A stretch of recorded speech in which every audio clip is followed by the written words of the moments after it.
नमस्कार दोस्तों, स्वागत करती हूँ एक बार फिर से शारदा क्लासेस सीकर में। आज हम एक और रिक्रूटमेंट की बात करते हैं जो वैकेंसी आई है आईटीआई और डिप्लोमा होल्डर्स के लिए। ये वैकेंसी है ये CIRS इंडिया में। CIRS की फुल फॉर्म है यहाँ पे central glass and ceramic research institute. Government vacancy है, परमानेंट वैकेंसी है। इस वैकेंसी में अगर हम बात करें तो ये लास्ट डेट जो फॉर्म फिलअप करने की रहेगी वो रहेगी 30 मई 2022 को रात 12 बजे तक आप फॉर्म फिल कर सकते हो। और ये वैकेंसी ओनली फॉर इंडियंस के लिए है। आप यहाँ देख सकते हो 3 जगह लोकेशंस रहेंगी ऑल ओवर इंडिया में, कोलकाता, गुजरात और यूपी में। तो इन जगहों पे आपको पोस्टिंग होएगी उसके बाद में। अब हम बात करते हैं कि 2 पोस्टों के लिए निकली है। एक है टेक्नीशियन की पोस्ट है डिप्लोमा होल्डर्स आईटीआई के लिए, और डिप्लोमा होल्डर्स के लिए है टेक्निकल असिस्टेंट की। तो सबसे पहले टेक्नीशियन पोस्ट में कौन कौन सी ट्रेड के लिए वैकेंसी है उसके बारे में बात करते हैं विद क्वालिफिकेशन। तो यहाँ पहली पोस्ट आप देख पा रहे हो, पोस्ट कोड 1 जो है, यहाँ 5 पोस्ट हैं। पे स्केल की बात की जाए तो पे स्केल 2 है, 2 मिलेगा 19,900 से लेके 63,200 तक। एज लिमिट की बात की जाए तो 28 ईयर मैक्सिमम एज है, 28 के बाद वाले फॉर्म नहीं भर सकते हैं। एज रिलैक्सेशन की बात जैसे एज पर रिक्वायरमेंट गवर्नमेंट के बाकी फॉर्म्स में होती है उसी तरह से 5 साल SC/ST वालों को छूट मिलेगी, 3 साल OBC को, और बाकी जो हर गवर्नमेंट वैकेंसी में रहती है वही सेम क्राइटेरिया इसमें है। क्वालिफ़िकेशन की यहाँ बात की जाए तो क्वालिफ़िकेशन में आप देख पा रहे हो 10th स्टैंडर्ड विद 55% और एक साइंस के साथ होनी चाहिए। 10th पास होनी चाहिए विद साइंस 50 55% के साथ, और साथ में आपका ITI का डिप्लोमा लगेगा, ITI का जो सर्टिफिकेट है वो लगेगा। और ये जो पोस्ट है ये है फीटर इंजीनियरिंग ट्रेड के लिए। तो फीटर वालों के लिए है 10th पास होनी चाहिए विद साइंस सब्जेक्ट्स के साथ, और मिनिमम 55 मार्क्स आने चाहिए 10th में, और ITI का NSTI से या SCVT का डिप्लोमा होना चाहिए, तब आप इस फॉर्म के लिए एलिजिबल हैं। ये था पोस्ट फर्स्ट के लिए। पोस्ट सेकंड की बात करें तो यहाँ नंबर ऑफ पोस्ट है 3। ये है इलेक्ट्रीशियन ट्रेड के लिए। सेम क्राइटेरिया है क्वालिफ़िकेशन का, सेम पेमेंट है, सेम एज क्राइटेरिया है। क्वालिफ़िकेशन में आप बात करें तो वही 10th पास साइंस सब्जेक्ट के साथ 55% आने चाहिए आपके मिनिमम 10th में, और ITI का सर्टिफिकेट होना चाहिए। नंबर ऑफ पोस्टें जो आपकी दी हुई हैं वो हैं इलेक्ट्रीशियन में 3 पोस्टों के लिए है। नेक्स्ट आपको दिया हुआ है कि ये है केमिकल प्लांट में आपकी 10th के बाद 3 साल का केमिकल प्लांट NSQF में आपका एक्सपीरियंस है, माइनरी में, department, organisation, public sector undertaking में। तो इन सब में अगर आपके पास 3 साल का एक्सपीरियंस है 10th के बाद, तब आप इस पोस्ट के लिए अप्लाई कर सकते हैं। नंबर ऑफ पोस्ट यहाँ पे 4 दी हुई है। नेक्स्ट पोस्ट की बात करते हैं वो है इंस्ट्रूमेंट मैकेनिक्स के लिए। इंस्ट्रूमेंट मैकेनिक वाले या इलेक्ट्रॉनिक्स इंस्ट्रूमेंट वाले, या फिर यहाँ पे इलेक्ट्रॉनिक्स इंस्ट्रूमेंटेशन वाले, ये सारी ट्रेड इलेक्ट्रॉनिक्स इंस्ट्रूमेंट मैकेनिक्स से आपने ITI की हो, या इलेक्ट्रॉनिक्स एंड इंस्ट्रूमेंट में ITI की हो, या इलेक्ट्रॉनिक्स इंस्ट्रूमेंटेशन में ITI की हो, तीनों ही ट्रेड वाले इस पोस्ट के लिए एलिजिबल हैं। पोस्ट है 2। यहाँ आप इलेक्ट्रॉनिक्स मैकेनिक के साथ कंफ्यूज मत होना, ये पोस्ट इलेक्ट्रॉनिक मैकेनिक वालों के लिए नहीं है, ये इंस्ट्रूमेंटेशन वालों के लिए, इलेक्ट्रॉनिक्स एंड इंस्ट्रूमेंटेशन वालों के लिए, इंस्ट्रूमेंट मैकेनिक वालों के लिए है, इलेक्ट्रॉनिक्स मैकेनिक के लिए नहीं है ये पोस्ट। सेम क्राइटेरिया इसमें भी है एज क्वालिफिकेशन का। नेक्स्ट पोस्ट की बात करते हैं तो नेक्स्ट है यहाँ पे tool and die maker mechanics के लिए। इसमें भी आप देख पा रहे हो एक पोस्ट है, वही 55% क्राइटेरिया के साथ 10th पास होनी चाहिए, ITI का सर्टिफिकेट होना चाहिए। नेक्स्ट आपके दिया हुआ है ड्राफ्टमैन मैकेनिकल में। तो ड्राफ्टमैन मैकेनिकल में आपकी एक पोस्ट आई है यहाँ पे। फिर कंप्यूटर हार्डवेयर में, इंफॉर्मेशन टेक्नोलॉजी या computer hardware and network maintenance में, या आपके पास 2 साल का कंप्यूटर हार्डवेयर या मेंटेनेंस में आपके पास 10th के बाद एक्सपीरियंस है, या तो ITI है आपके पास। अगर ITI नहीं है कंप्यूटर हार्डवेयर में और आपके पास 2 साल का एक्सपीरियंस है 10th के बाद, तब भी आप इस फील्ड के लिए एलिजिबल हैं। ये हैं 2 पोस्ट यहाँ पे भी। नेक्स्ट है इलेक्ट्रॉनिक्स मैकेनिक्स। जब मैं वहाँ बता रही थी कि वहाँ वो इंस्ट्रूमेंटेशन के लिए थी, इलेक्ट्रॉनिक्स मैकेनिक्स के लिए ये पोस्ट दी हुई है। पोस्ट कोड देख लेना 8, ये है इलेक्ट्रॉनिक्स मैकेनिक के लिए। यहाँ पे पोस्ट है दी हुई है इलेक्ट्रॉनिक्स मैकेनिक के लिए, टोटल पोस्ट हैं 3, और वही 10th पास 55% के साथ और ITI का सर्टिफिकेट होना चाहिए। नेक्स्ट बात करते हैं पोस्ट कोड 9 में। तो नंबर ऑफ पोस्ट यहाँ पे 4 दी हुई है, और ये है कोपा वाले स्टूडेंट्स के लिए, ऑफिस मैनेजमेंट वालों के लिए। नेक्स्ट पोस्ट कोड 10 जो दिया हुआ है वो दिया हुआ है मैकेनिक्स वालों के लिए। इंस्ट्रूमेंट इन मैकेनिक्स में या तो आपके पास ITI है या 2 साल का एक्सपीरियंस है, दोनों ही टाइप के लोग यहाँ पे अप्लाई कर सकते हैं, एक ही पोस्ट है यहाँ पे। और नेक्स्ट जो दी हुई है वो दी हुई है कैटरिंग एंड हॉस्पिटैलिटी असिस्टेंट में। इसकी नंबर ऑफ पोस्ट 4 दी हुई है। केमिकल प्लांट्स वालों के लिए नंबर ऑफ पोस्ट 2 दी हुई है। और ये पोस्टें थी जो ITI वालों के लिए थी, टेक्नीशियन पोस्ट के लिए। तो इन ट्रेड्स में ये वैकेंसीज आई हुई है।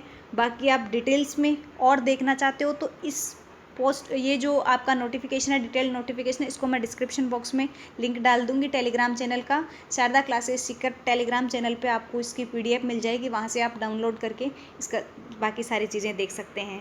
अब नेक्स्ट पोस्ट जो है टेक्निकल असिस्टेंट, यहाँ इस पोस्ट के लिए डिप्लोमा होल्डर्स एलिजिबल हैं। डिप्लोमा होल्डर्स के लिए जो क्राइटेरिया है वो है कि full time diploma, part time में जो डिप्लोमा किया हुआ है वो एलिजिबल नहीं है। फुल टाइम 3 ईयर का डिप्लोमा होना चाहिए। यहाँ पे 2 ईयर फुल टाइम ड्यूरेशन जो लिखा हुआ है वो है लिटरल एंट्री वालों के लिए। जैसे आपके पास अगर 12th साइंस से की है और आपने डायरेक्ट सेकेंड ईयर में डिप्लोमा में एडमिशन ले लिया तो 2 साल का हो जाता है डिप्लोमा। या आपने ITI के बाद डायरेक्ट एडमिशन लिया है सेकेंड ईयर में, तब भी डिप्लोमा 2 साल का हो जाता है। तो उस कंडीशन में फुल टाइम 2 ईयर हो जाएगा। Otherwise 3 year full time diploma हो आपके पास, और 2 साल का जो भी आपकी फील्ड है उस फील्ड में 2 साल का एक्सपीरियंस भी हो, तब आप इस पोस्ट के लिए एलिजिबल हैं। तो यहाँ पे सबसे पहले दिया हुआ है इलेक्ट्रॉनिक्स एंड इंस्ट्रूमेंटेशन इंजीनियरिंग और टेक्नोलॉजी। इसमें आपके पास 5 टोटल नंबर ऑफ पोस्ट हैं। पे लेवल जो यहाँ पे हो जाएगा, पे लेवल 6 के अकॉर्डिंग मिलेगा 35,400 से लेके 1,12,400 तक की यहाँ पे ग्रेड रहेगा आपका। नेक्स्ट पोस्ट की बात करते हैं तो वो है मैकेनिकल इंजीनियरिंग वालों के लिए। सेम क्राइटेरिया है, 3 साल फुल डिप्लोमा या 2 साल का आपका लेटरल एंट्री के बाद एडमिशन है तो 2 साल का फुल डिप्लोमा। वहाँ ITI वालों के लिए 10th के मार्क्स देखे जा रहे थे कि 10th में आपके 55% होने चाहिए, लेकिन डिप्लोमा वालों के लिए डिप्लोमा में 60% होना कंपलसरी है। मिनिमम 60% मार्क्स होने चाहिए डिप्लोमा में। उसके साथ साथ आपको एक्सपीरियंस भी चाहिए, 2 साल का आपकी ट्रेड के अंदर एक्सपीरियंस भी होना चाहिए। तो मैकेनिकल वालों के लिए यहाँ पे 4 पोस्ट हैं। इलेक्ट्रिकल वालों के लिए, इलेक्ट्रिकल और ट्रिपल ई वालों के लिए यहाँ पे 3 पोस्ट हैं। डिप्लोमा इन सिविल इंजीनियरिंग वालों के लिए 2 पोस्ट हैं। और सेरेमिक इंजीनियरिंग वालों के लिए 9 पोस्ट हैं। कंप्यूटर साइंस वालों की 2 पोस्ट हैं। इसके अलावा केमिकल इंजीनियरिंग वालों की 3 पोस्ट हैं। और आपने BSc कर रखी है, केमिस्ट्री है, उसके इक्विवेलेंट में 60% के साथ और 1 साल का एक्सपीरियंस है तो उसके लिए 3 पोस्ट हैं।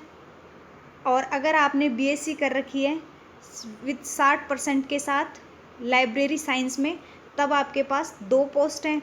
अगर आपने BSc कर रखी है PCM में, फिजिक्स केमिस्ट्री या मैथ में 60% के साथ, और आपके पास कंप्यूटर एप्लीकेशंस का कोई रिकॉग्नाइज्ड इंस्टीट्यूट से 1 साल का एक्सपीरियंस है, तब आप यहाँ अप्लाई कर सकते हैं। इसमें आपके पास 3 पोस्ट हैं। और next 11th number last post जो दी हुई है वो electronics and communication. First post जो दी हुई थी वो इलेक्ट्रॉनिक्स एंड इंस्ट्रूमेंटेशन के लिए थी, ये है इलेक्ट्रॉनिक्स एंड कम्युनिकेशन के लिए। इसमें आपके पास 2 पोस्ट हैं। तो ये कंप्लीट डिटेल्स थी विद क्वालिफिकेशन की कौन कौन से स्टूडेंट्स हैं वो इस पोस्ट के लिए अब एलिजिबल हैं, यहाँ फॉर्म फिल कर सकते हैं। बाकी जो इसमें डिटेल्स दी हुई हैं पे स्केल वगैरह की, क्या कुछ रहेगा, तो वो सारी चीज़ें इसमें दे रखी है। बस आपको ये ध्यान रखना है कि ये 31 मई को लास्ट डेट है इस फॉर्म को फिल करने की, तो 31 मई से पहले फॉर्म को फिल कर देना है। लास्ट डेट का ध्यान नहीं रखना है। फॉर्म आप कैसे अप्लाई कर सकते हैं, आपको यहाँ वेबसाइट का लिंक दिया हुआ है www.cgcri.com RES.in पे जाके आप डायरेक्ट अप्लाई कर सकते हो। फॉर्म फीस जो रहेगी आपकी वो रहेगी 500 रुपये। इसका फॉर्म फीस जो कटने का क्राइटेरिया है वो भी यहाँ दिया हुआ है कि किस तरह से कौन सी बैंक से आप इसका पेमेंट कर सकते हो। तो ये सारी डिटेल्स आप इसमें देख सकते हो। इसके अलावा जैसे आपका ये फॉर्म कंप्लीट हो जाता है तो इसकी आपको हार्ड कॉपी भी भेजनी पड़ेगी। आपको इस एड्रेस के ऊपर हार्ड कॉपी भी भेजनी पड़ेगी। इसके अलावा आपका जो फॉर्म प्रिंट आप ले सकते हो वो 15 जून तक ले सकते हो। प्रिंट लेने की जो डेट है आपके पास एप्लीकेशन फॉर्म की वो 15 जून तक ले सकते हो। फॉर्म सबमिट करने के बाद एप्लीकेशन का प्रिंट आउट लेके, प्रिंट आउट के साथ कुछ डॉक्यूमेंट्स लगेंगे आपके बर्थ सर्टिफिकेट हो गया वगैरह वगैरह, आपके जो भी सर्टिफिकेट लगेंगे, आपकी मार्कशीट हो गई, जाति प्रमाण पत्र हो गया, EWS सर्टिफिकेट हो गया, ये सारे सेल्फ अटेस्टेड करके आपको इस एप्लीकेशन के साथ लगाने हैं और यहाँ इस एड्रेस पे भेज देना है। इसके अलावा अगर आप एक से ज़्यादा पोस्ट के लिए अप्लाई करते हैं तो आपको सेपरेटली फ़ीस अप्लाई करनी पड़ेगी। आप यहाँ देख सकते हो, अगर आप एक से ज़्यादा पोस्ट के लिए अप्लाई करते हो तो आपको हर पोस्ट के लिए अलग फ़ीस देनी। ऐसे नहीं कि 500 रुपये आपने फ़ीस दे दी और उसी में आप 2 या 2 से ज़्यादा पोस्टों के लिए अप्लाई कर पाओ। एक बार फ़ीस देते हो तो एक ही पोस्ट के लिए अप्लाई कर पाओगे। मान लो आपने ITI भी कर रखी है और डिप्लोमा भी कर रखा है, तो आप ITI के लेवल का भी भरना चाहते हो, डिप्लोमा वाला भी भरना चाहते हो, तो दोनों के लिए आपको अलग अलग फ़ीस देनी पड़ेगी। नेक्स्ट जो आपके पास यहाँ क्राइटेरिया है वो ये दे रखा है कि आपको जो एप्लीकेशन फॉर्म जो भेजना है उसके साथ जो डॉक्यूमेंट्स लगेंगे वो ये डॉक्यूमेंट्स लगेंगे। देखो यहाँ लिख रखा है birth certificate, date of birth certificate लगेगा सेल्फ अटेस्टेड के साथ फोटोकॉपी। इसके बाद में आपका एजुकेशन क्वालिफिकेशन का सर्टिफिकेट है वो लगेगा, आपका कास्ट सर्टिफिकेट अगर आप एलिजिबल हैं तो। इसके अलावा एक्सपीरियंस सर्टिफिकेट, जो डिप्लोमा होल्डर्स हैं उनको एक्सपीरियंस चाहिए तो उनको एक्सपीरियंस सर्टिफिकेट लगाना है। EWS सर्टिफिकेट अगर आपके पास है तो ये सारे डॉक्यूमेंट्स के साथ आपको भेजना है यहाँ पे। अब मोड ऑफ सिलेक्शन की यहाँ बात करते हैं तो मोड ऑफ सिलेक्शन में आपका जो एग्जामिनेशन होगा वो ऑनलाइन भी हो सकता है, OMR बेस भी हो सकता है, अभी कुछ कंफर्म है नहीं। इसके अलावा आपका जो पेपर आएगा वो हिंदी और इंग्लिश दोनों लैंग्वेज में आएगा, तो उसकी कोई टेंशन लेने की बात है नहीं। अब जो पेपर रहेगा वो 3 पेपर होते हैं इसमें। पहला जो पेपर होगा वो होगा आपका aptitude test, mental ability test. Mental ability test का यहाँ सिलेबस भी दिया हुआ है। इंक्लूड जनरल इंटेलिजेंस होगी, क्वांटिट्यूड एप्टीट्यूड हो गया, रीजनिंग होगी, प्रॉब्लम सॉल्विंग हो गया, सिचुएशन जजमेंटल हो गए। तो इसके 50 क्वेश्चन आएंगे 100 नंबर के, और इस पहले पेपर में कोई भी नेगेटिव मार्किंग नहीं है। सिर्फ ध्यान देना है, ओनली फर्स्ट पेपर की बात हो रही है। पहले पेपर में जो एप्टीट्यूड टेस्ट होगा 1 घंटे का, 50 क्वेश्चन आएंगे 100 नंबर का, उसमें कोई भी नेगेटिव मार्किंग नहीं है। लेकिन अगर आप पेपर सेकंड और थर्ड की बात करते हैं तो पेपर सेकंड 30 मिनट का होगा, 25 क्वेश्चन आएंगे, 75 नंबर का होगा। ये सिर्फ ITI होल्डर्स की बात कर रही हूँ मैं, टेक्नीशियन पोस्ट की बात कर रही हूँ अभी।